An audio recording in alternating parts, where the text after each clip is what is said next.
We have the honor to discuss the risks of a wider war in the Middle East with Ghassan Salamè, a professor of international relations at Sciences Po in Paris and former Minister of Culture in Lebanon. Professor Salamè, the trauma of October 7 is pushing Israel to change its strategic posture and trying to impose a new regional order in the Middle East. At what price would that be possible? I believe it's an attempt. It is not the first one.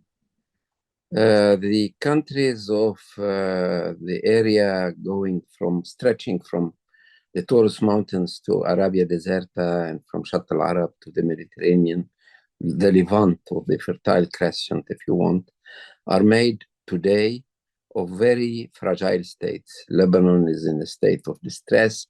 Syria is dismembered. Iraq is not united. Jordan fears very much an explosion of the West Bank that would transfer a number of its inhabitants east across the Jordan River. Therefore, the region is very fragile, very vulnerable. And the attempt to put some order into that part of the world has been tried many, many times. The latest attempt has been made by George W. Bush in 2003 with the results we know. So now there is a new attempt, apparently, by the Israeli government to reshape that part of the world. If history of any indication for us, the chances of failure are greater than the chances of success, because, of course, the excessive use of force is certainly leading Israel to defeat Hamas, possibly to defeat Hezbollah after that. But this is not enough to build an order. An order is, in this case, an order based on hegemony and on military hegemony. And military hegemony can try to transform itself into a new order. However, as you know, since ISPI is based in Italy, as you certainly know, hegemony as defined by Antonio Gramsci, but also by the old and great Arab historian Ibn Khaldun, doesn't mean only the use of force. It also means that you can integrate the defeated into a new network of relations. And for that, you need to be open-minded, and you need to find a place for them in the new order. 1 year after the October the 7th, what I see is that Israel has not yet produced any plan for the day after in Gaza. Israel has not produced a plan for the day after in the West Bank.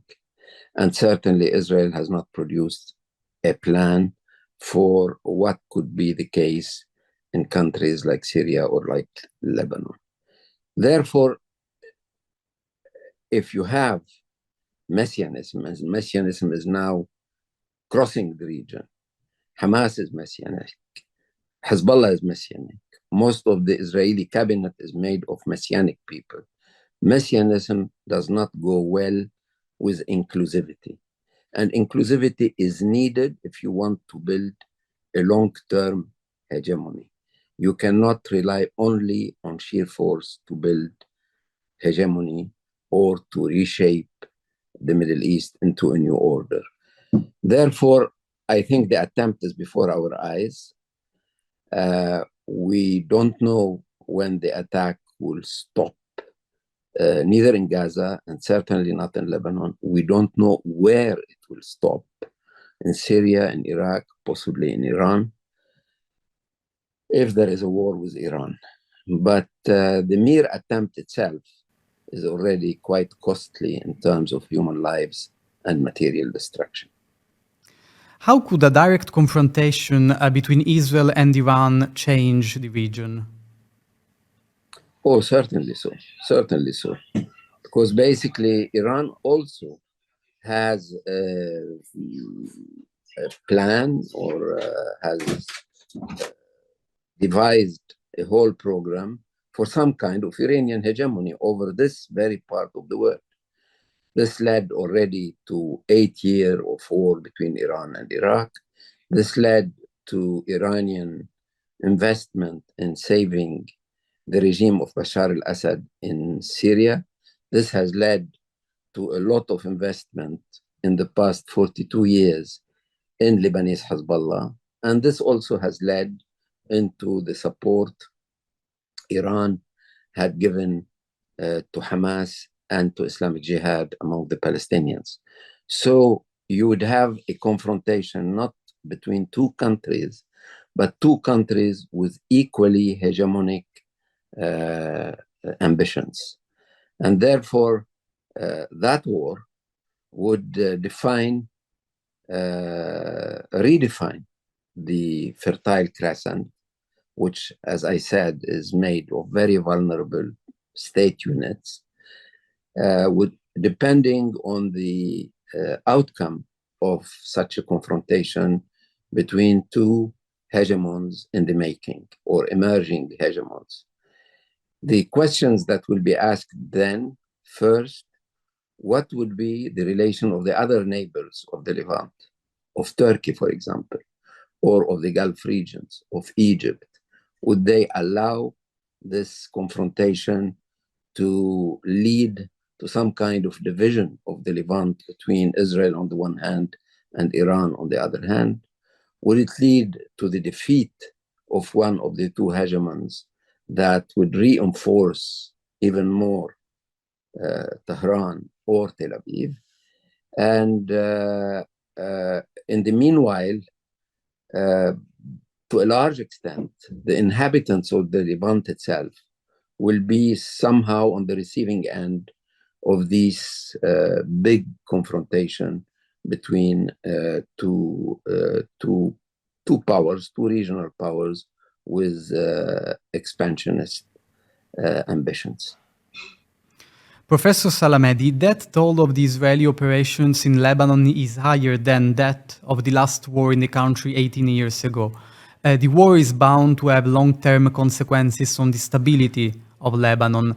How will the Lebanese state deal with a potential weakening and fragilization of Hezbollah?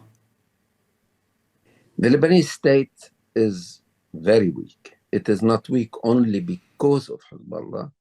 It is certain that Hezbollah has played as a state within the state in Lebanon, or more exactly as a state within a non-state in Lebanon, because the Lebanese state has also been weakened by the behavior of its ruling class. The crisis in the banking sector is due to a Ponzi scheme devised by the political class, not by Hezbollah. The weakness of the state, of the security system, of the security of its citizens is also due to mismanagement, political mismanagement by its political class. So this big Israeli attack against Hezbollah comes within an environment in Lebanon where the state is already on the back foot. So there is now a chance, if the political elite in Lebanon behaves in some kind of a patriotic manner, which it didn't have in many other occasions, if it behaves in a nationalist, positive way, it can start rebuilding a state that has been weakened not only by Hezbollah activity, but by the behavior of this political class. This means rebuilding the institutions one after the other. Having a president of the republic. The country has not had a president for 2 years and 3 months. Having a government, a cabinet with full competences. We are with a government with no competences because it has resigned 2 years ago and it's only managing current affairs right now. Appointing to like half of the positions in the high administration, which are now vacant, from the governor of the central bank to the head of the judiciary to soon the commander-in-chief of the army. All these positions are vacant or on the verge of becoming vacant So there is a possibility that domestic consensus leads to some kind of damage control and of an attempt to rebuild the state structure that has been weakened at the same time by Hezbollah autonomous emergence in the Lebanese context, as well as by the laissez-aller, the sort of irresponsible behavior of its political class. Professor Salamè, thank you very much for having been with us. Thank you.